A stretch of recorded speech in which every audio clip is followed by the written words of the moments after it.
Hello, welcome to one of our first parallel sessions. This is a session sponsored by the Korey Stringer Institute. So my name's Jackson Laudier. I'll be the chair. I'm from Bentley University. Just because we have 4 speakers and I want to keep the time as quick as possible, I'm going to keep the introductions very brief.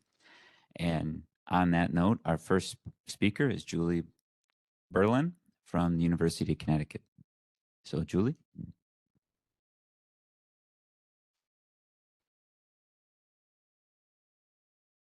Hello. So today I'm going to talk about cumulative impact load, injury, and cartilage synthesis in college women's basketball athletes. So there are approximately 500,000 female basketball athletes, both in the high school and collegiate settings, that are vulnerable to injury risk. And when we think about injury and what that does to a person, it can cause a lot of long-term joint health issues as well as psychological consequences, and can really alter someone's quality of life long-term. Injuries, specifically what we'll talk about today, they can occur from both acute high impact loads or from cumulative loading over time, right? So someone takes a really hard step one time, gets injured, or someone kind of takes a lot of repetitive steps over time. And, Dr. Morgan did a nice job talking about impact loads and forces. So I'll just orient you slightly quickly here to this image. We can often measure impacts through force plates or inertial measurement units. And so on the bottom, we see estimated vertical ground reaction forces, so during running, as well as kind of the tibial acceleration values that we would get from an IMU. And these are nice because they can go right, with the athlete wherever they are during activity. So impact loading during landing has been associated with acute joint injuries such as ACL tears, as well as chronic overuse injuries such as patellofemoral pain. Unfortunately, females are 6 times more likely than males to sustain injuries like this, and almost 42% of traumatic joint injuries occur at the knee and the ankle, and both of these increase the risk for joint osteoarthritis, excuse me.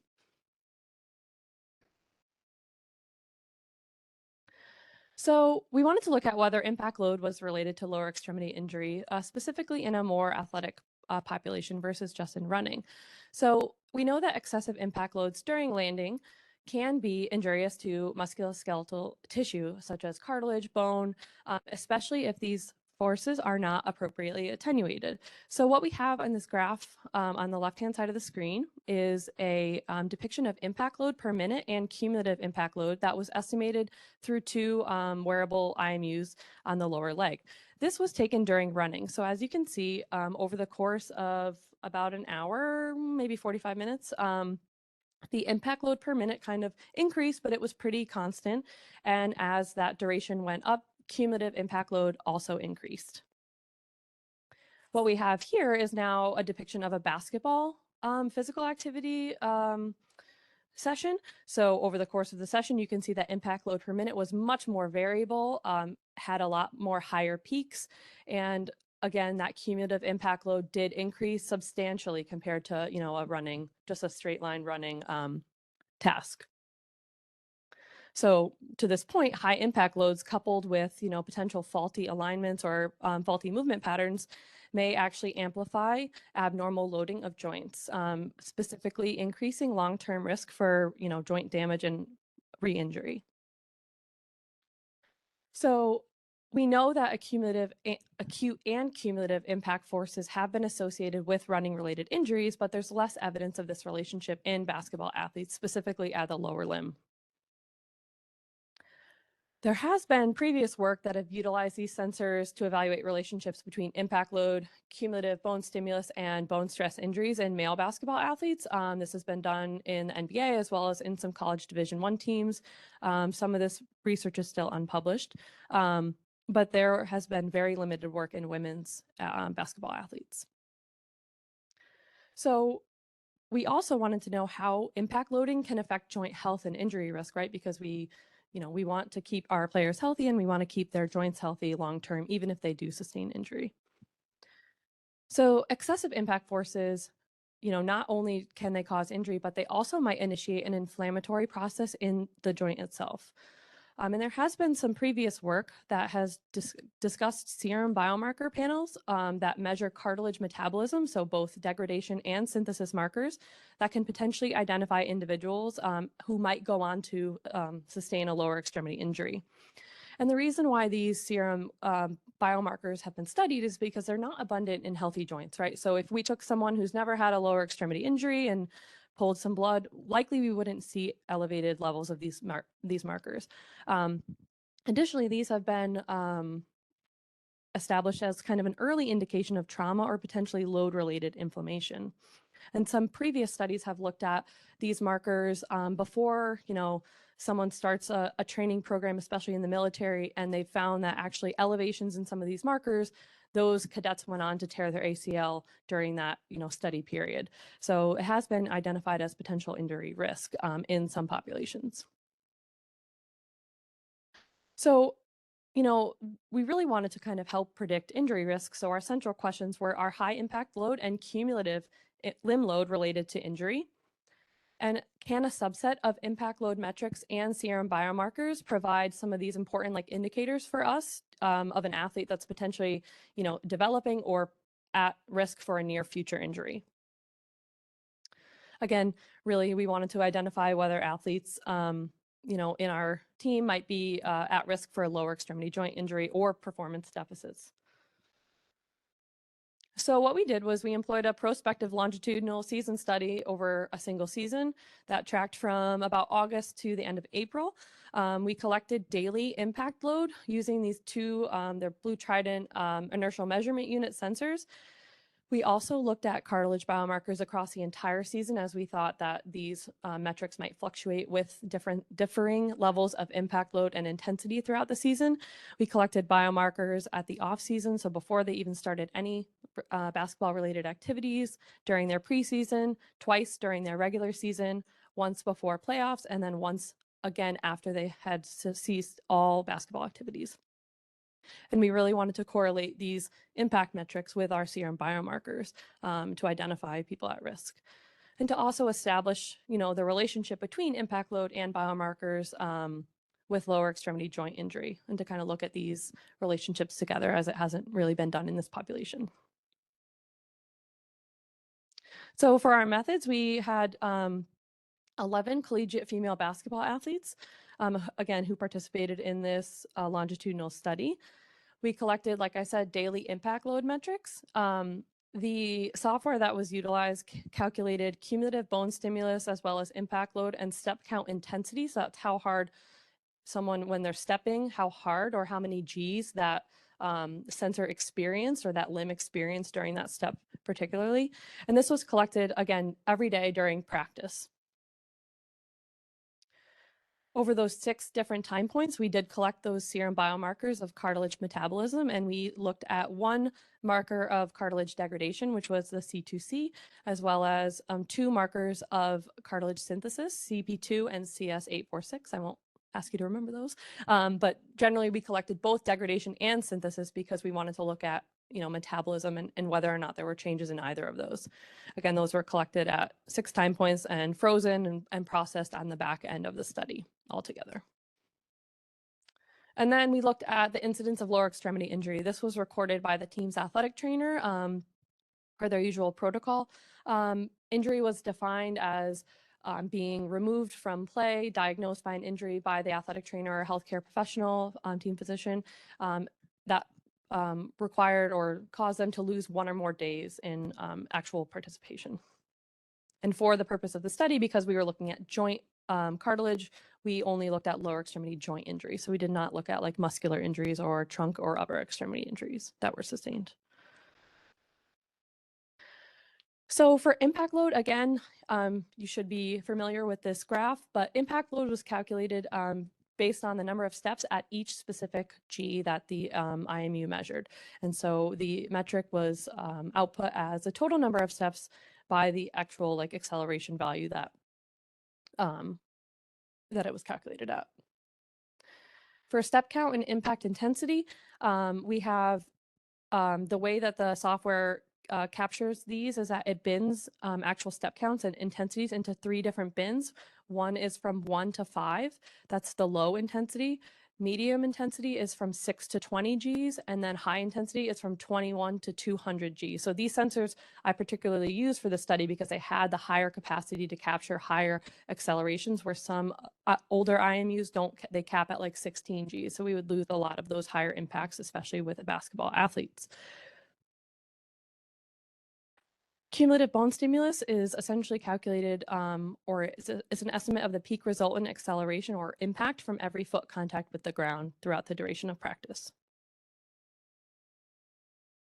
So for sensor use and placement, we had these really ugly orange bands that went just 1 IMU width above the medial malleolus on both the left and right limbs. The IMUs were oriented properly so that the global coordinate systems of each IMU were appropriate for the left and right limbs. These were put on before practice and taken off after. So to describe kind of impact load cartilage markers across the season, over the course of the season, we had 13 joint injuries, including some lateral ankle sprains, tibial femoral cartilage lesion, medial collateral ligament injury, patellar dislocation. And we described a lot of these results descriptively initially because this is a very small sample and it was a preliminary study, just initially evaluating these relationships in this population. So to orient you to this graph, this is a descriptive plot of impact load and injury over the course of a season. So at the bottom, it's kind of hard to see, but you have weeks. It goes from week 1 to week 25. We essentially summed data over the course of a week that was Sunday to Saturday, and kind of lumped them into like preseason, regular season, and postseason time points, because this is what's important to us, right? The blue line is left, right, orange is right, and green is total impact load. So just to give you kind of an example of what that looks like over the course of the season, and the asterisks denote the recorded joint injuries that happened. Additionally, for our the relationship between impact load, biomarkers, and injury, we use point biserial correlations, and then to look at the season-long injury incidence and cartilage markers and impact load, we looked at Pearson product moment correlations. So again, descriptively for our biomarkers, we have our degradation marker on top and our 2 synthesis markers on the bottom. We didn't run in, any differences between these at each time point, but we can kind of see that there's not a real massive like increase in any of these except for the bottom, from off season to preseason, where we saw a very large jump in the concentrations comparatively to the other 2 markers. So what we actually found statistically was that when we looked at impact intensity and its relationship to injury, we found that individuals that had increased medium range, so they took more steps in that 6 to 20 G range, during like the week 5, which was around mid to late October, so still preseason technically, when they had increased steps in that range as well as increased steps in the high range during week 8, which was just a couple weeks after that. So still very, very on the tail end of transitioning from preseason to regular season. These were both associated with increased risk of injury. And what we saw, again, just descriptively, is that like over underneath each one of these bins is the mean and standard deviation of the steps that were taken for all athletes over the course of the entire season. So there's obviously a wide standard deviation, but the point is that they had the most steps in the low range, which is great, right? They can take all the steps they want in that low G range. But as we had more people that had medium and higher impacts in those medium and high ranges, those were when we started to see that they were experiencing injury in that same kind of week.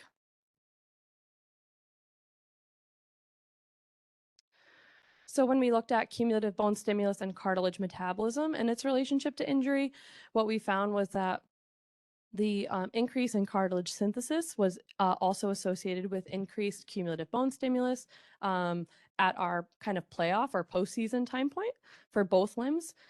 And our other cartilage synthesis marker at preseason, so at the off season when they haven't even started playing, as well as at the very beginning of their regular season, this was also associated with increased season-long injury incidences. So when I was looking at these results, I was like, huh, that's interesting. Like we have this elevation in cartilage synthesis, which actually doesn't track with what you think, we'd probably, assume that you'd see cartilage degradation markers, but we saw this increase in cartilage synthesis, and it was associated with season-long injury incidence in these athletes specifically. So what's the clinical relevance of this, right? So it's clear, I mean, again, this is a preliminary study, but there were temporal changes in this impact intensity in our cumulative bone stimulus and cartilage biomarkers, and really kind of underscoring how these relationships are obviously dynamic through the season, which we expect. What I was very surprised to see was kind of the relationship between preseason and early season cartilage synthesis markers and subsequent injury incidence, right? And this really, to me and to some of my colleagues, highlights the potential feasibility of these biomarkers serving as early predictors of injury susceptibility, or there's some underlying joint issue that's going on in these healthy athletes. This also increases our understanding of how mechanical loading might be related to biological responses, right? Specifically with regards to cartilage metabolism. And it really kind of highlights the implication for metabolic joint changes and intensity over the season. So as intensity changes, we have changes in these biomarkers, like how does that relate long-term? And then long-term implications really include, once we kind of do this study again in a larger population and maybe find similar findings, our hope is to really include some tailored injury prevention strategies and training interventions to these groups to help them move appropriately, help them load appropriately, and reduce, joint injury, as well as maintain joint health throughout their career and after. Thanks. We're doing. Take any questions if you have any.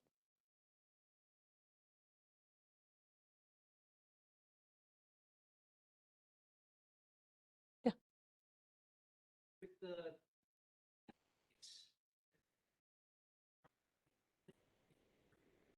biomarker thing that they might be in, might participate, they'd be less likely to their data. For this particular study, we didn't have anyone have an issue or have concerns about providing their blood serum. What I did was I waited until the end of the season, so following the cessation of the study period, to actually process the biomarkers, and it actually took me another 4 to 5 months to kind of work through those processing results. So we've also shared these results only globally with these athletes. We didn't give individual biomarker levels, just from an IRB sake, as well as from a interpretability sake. I think the general results are more impactful than someone's single biomarker level at a single time point. Yes.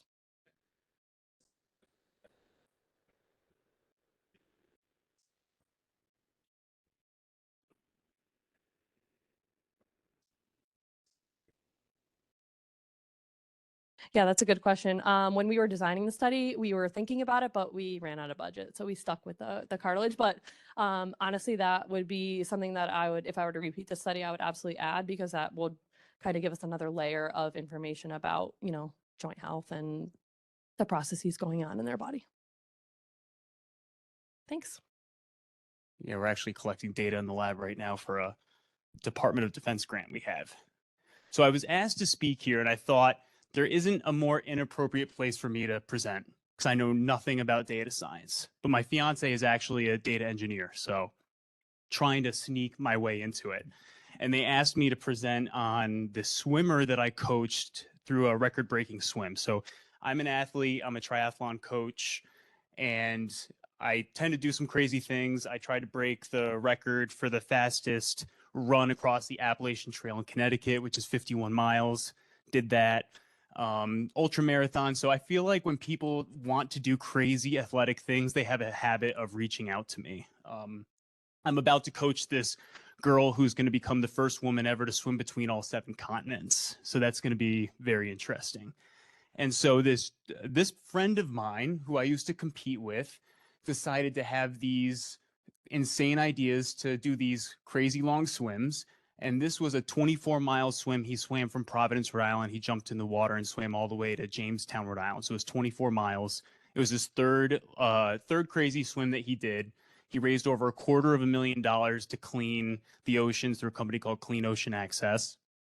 And this is just kind of our story of me coaching him, the metrics that we collected. I'll try to talk about it in a data science way if we can. The movie is on Amazon Prime, so if you want to go ahead and rent the movie and watch his journey, it's all about his sobriety. He's 11 years sober, and his journey of finding triathlon and swimming through sobriety and then continuing along that journey. And it's pretty inspirational. It's a really good documentary. Just came out last year. So he asked me to coach him, and at first I was a little nervous, and I said, okay, we'll go out on this adventure together. And after 3 years, I feel like we really got the hang of it. So just to give you a little bit of a background, he was moving from Connecticut to Vermont. He was working at a private school, working at a new private school in Vermont. So we had to really balance a lot of his training around his day-to-day life. It was 45 minutes to the closest pool. He was starting to train in January when it's very cold, so you can't do open water swimming. So this just gives you an idea of our periodization of the volume throughout the beginning of the year, and then his swim was that last week in July. So you can see he was around like 18 to 20,000 yards a week, which really isn't that much if you think about someone who's competitively swimming in high school or college. But again, for him, we're trying to balance work life with his personal life, and just some ideas and strategies of how we coached him. So we tried to do 3 weeks of increased volume followed by a recovery week, which didn't work out every week because sometimes life gets in the way. A concussion gets in the way running into the stairs in your house. And he had 2 kids, so obviously it was tough if they had games and things like that. We would do 3 days of strong training, 1 day of recovery swimming followed by 2 more strong days. And, to get ready for the swim, I reached out to a couple really cool people. Sid Cassidy has the record for the double crossing of the English Channel. And he also was Team USA coach for the open water swim team for a couple of years. And so I talked to him on the phone, and he was telling me 3 weeks out, we want to try to get to 60% of the total volume of the event day. So around 3 weeks out, we went for an 11-hour swim. And he was eating turkey sandwiches and cookies. We were trying to figure out what would sit well with his stomach. We've been trying to figure out for 3 years what would sit well with his stomach. But that's an idea of the periodization, how he went from day to day. Now, I use a program called Training Peaks. It's a really cool platform. It basically takes the data off of his watch, loads it up to this platform, and then I get an idea of his training stress score, which is his TSS, the intensity factor, fatigue, different types of fatigue, annual training load versus a chronic training load. And just to make all of this simple, it's really estimated off of his swim speed. So if you're a swimmer, if you're an endurance swimmer per se, there's something called your critical swim speed. Usually if you train at the Olympic Training Center, Team USA, they calculate that by swimming a 400-yard set all out as fast as you can. Then you take 3 minutes of rest, and then you do a 200-yard set all out at once. And then you put that into equation, and that gives you your critical swim speed, which ideally is the speed that you could swim for an hour without decreasing your speed. So depending on the day workout, how fast he was swimming in relationship to his critical swim speed would give us some of these fatigue factors. So some of them are fatigue factors over the course of a couple days, some of them are fatigue factors over the course of a week, and then some are over the course of a month. So you can see the fatigue, the pink line here in his annual training load. I think one of the interesting points here is he went on one of his first long swims around 4,000 kilometers in May, and you can see how much that spiked his annual training load fatigue. But then if you look at his swim where he actually went 41,000 yards, that was his 24-mile swim, the fatigue factor was almost similar. So by using this periodization to increase load, let him recover, we tried to keep that annual training load or that fatigue factor the same throughout these weeks of really high volume. So that's one cool thing that these programs and the data allows us to do is track his annual training load, his fatigue, try to see when he needs to recover so that we can then boost performance. But I think that's a pretty cool visualization there. So training blocks and workout examples. So the way this program works is you have Monday through Sunday, and you can go ahead and drag your workouts into each day. So he usually did his long swims on the weekends. So I'd give him a little bit of a recovery day on Monday. And then on Tuesdays, some longer intervals. So I have him doing 3x500 using paddles, which are these really large circular plastic paddles you put on your hands, usually with a pull buoy in between the legs. So he's really working his lat muscles, his upper body. So on that day, we had 3x500 and probably had some more longer sets after that. And then short rest, working on maybe a little bit more aerobic capacity. So 20 sets of 50 yards, alternating probably fast and slow with short rest in between. And then his long swims more so on the weekend. So that day we did 10,000 yards. He was in the open water for around 3 hours. And he lived in Rhode Island, so he would swim around his dock, put his Gatorade, his drinks, his food, and everything on top of the dock. So we had that readily accessible. So swim details, this was kind of a cool aspect to manage and plan because there was a lot of things we had to think about: shipping channels, talking to the Coast Guard, talking to local police. Organizing all of that was quite a hassle, but for sure very fun. So we had to figure out the currents, how the currents worked, and the data science with the current is actually really interesting. I'll try to play a video. The safety of the water quality, the ideal time to leave. He swam from Block Island one year to Jamestown, which was interesting because those were really shark-infested waters, and he actually had a shark collar around his ankle. It was a 6-foot-long item that looked like a snake. And what was funny was he knew that it was going to send off this electrical signal every 6 seconds to tell the sharks to stay away. But what he didn't realize, it was going to shock him every 6 seconds.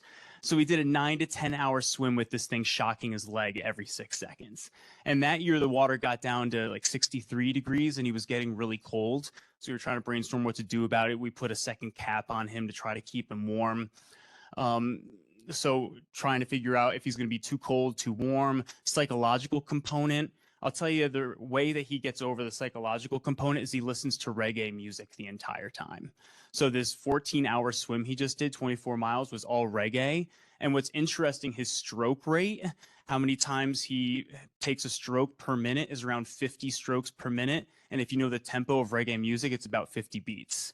So he was listening to reggae the entire time. We were tracking his stroke rate the entire time, and it was even the entire time, which was pretty cool. So we were trying to figure out where to get him in. I just went over that. That's where he started, up in the Bay of Providence. So here are unique considerations. The sharks. We did see a shark that year, which was interesting. We pulled him aside and said, "Do you want to keep going?" And he said, "Yep, I'll keep going." Jellyfish. I did the first swim with him, and we went through a field of thousands of jellyfish, and we're getting stung. So that's certainly a consideration. Watch the Diana Nyad story on Netflix if you want to know more about swimming in jellyfish. Took her out of the water 3 times. The weather. We had a paddle boarder with us that's paddled right next to him, so he could make sure that he was getting his water, food. He would bring all of his stuff to him. I don't know if I can get this to play. Oh, yeah, maybe. So we contacted a company. Yeah, really cool. So we estimated his time leaving. So the red dots are Ben leaving, and this is the current at different times during the day. So you can see that the current would help him in the beginning, but now as the arrows are going in the opposite direction, you can see that the current's working against him. And as we get to warmer colors, the current's even stronger. So that's how we were able to try to figure out when he should try to leave. And the gentleman who owns this company is absolutely incredible. He does this a lot for sailing competitions, boaters, but then he sat down and did this with a couple of swimmers. So we were able to look at this program and try to figure out when Ben should leave. Now, if I just go back to PowerPoint. Right here. Cool. Thanks. Oops.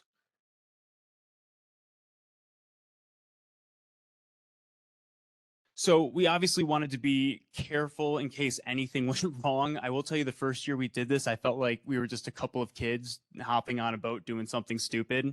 And then after he got really cold, after sharks were in the water, we realized we should probably get some like athletic trainers, medical people involved. And if we were doing a documentary and something went wrong, it wouldn't be a good look for us.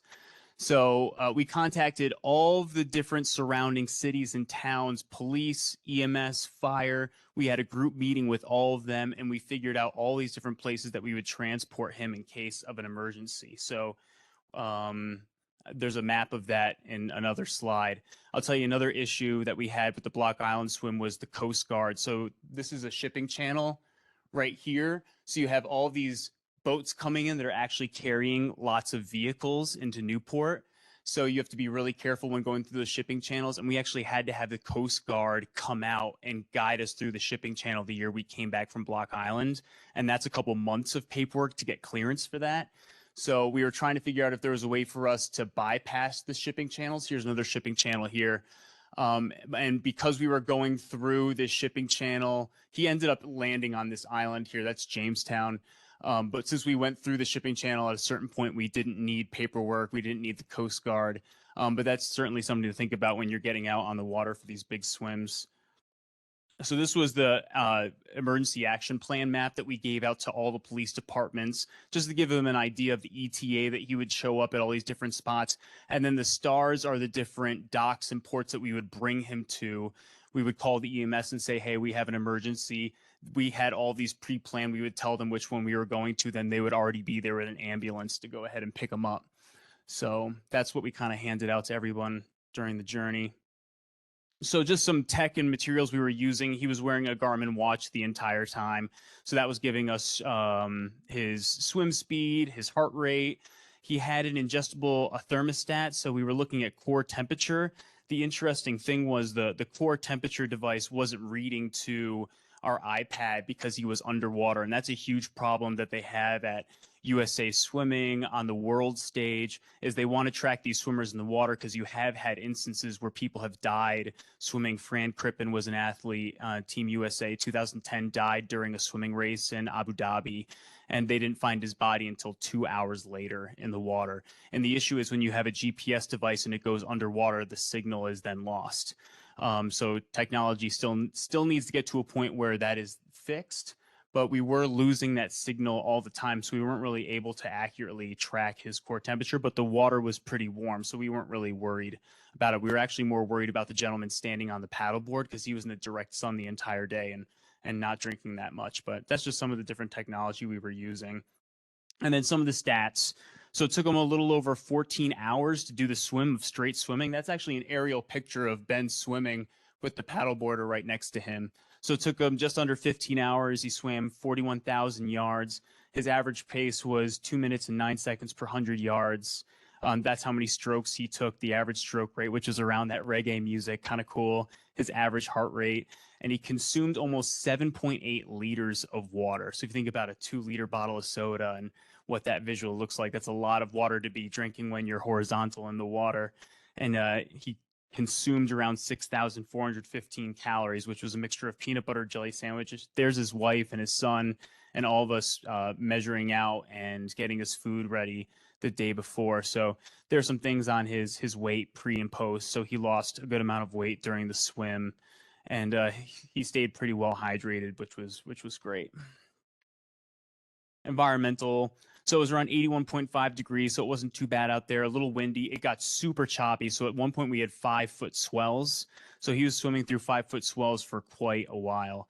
And then the current was working against us for a very long time. So there was one point where he didn't even make it 300 yards in over an hour. So that psychologically was a little tough for him. So there's his heart rate over the course of the swim. We stopped him and fed him every 30 minutes. And then towards the end, we were stopping a little more often. But you can just see the heart rate monitor was great with picking up how often he was stopping. So there was some really good consistency there. And then I think these are his laps with his cadence. So cadence is just split in half a stroke rate. So around 25 for one arm rotations per minute. And then his speed. So we had the current in our favor at the beginning, and then this is when the current was not in our favor. And then as we got closer to Jamestown, it was more so in our favor. And then there's a map of his route there after we uploaded the data, and then his fastest. So at one point he was swimming super fast when the current was in our favor, 112 per 100 yards, which is incredibly fast.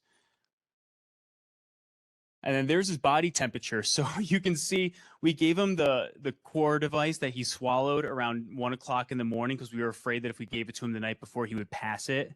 So we gave it to him that morning, but his stomach actually didn't empty it into his small intestine. So you can see every time he took a sip of water, his temperature dropped down low. So you can see every 30-minute mark where the temperature was dropping.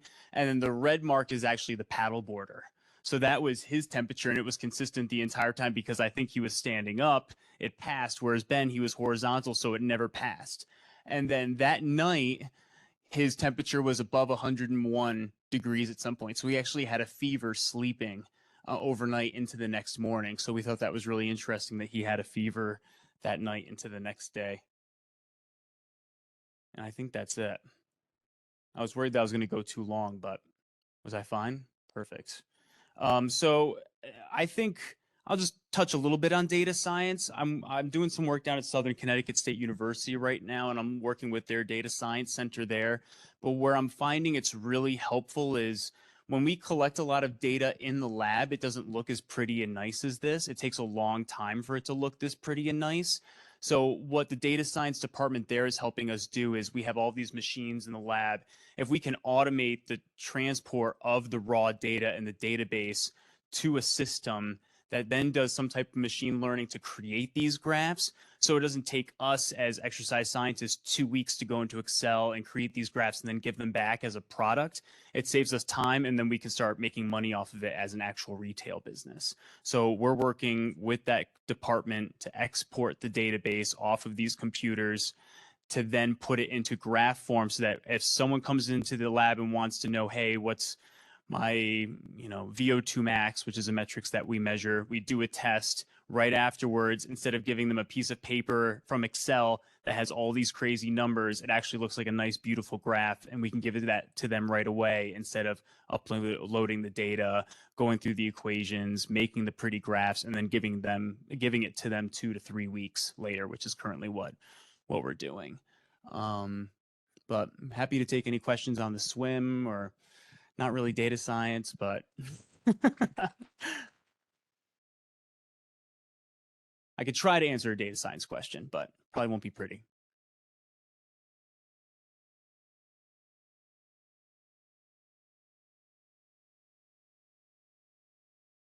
Cool. Fine. Thank you. I definitely want to thank all our speakers. Maybe just one more round of applause. This was a terrific.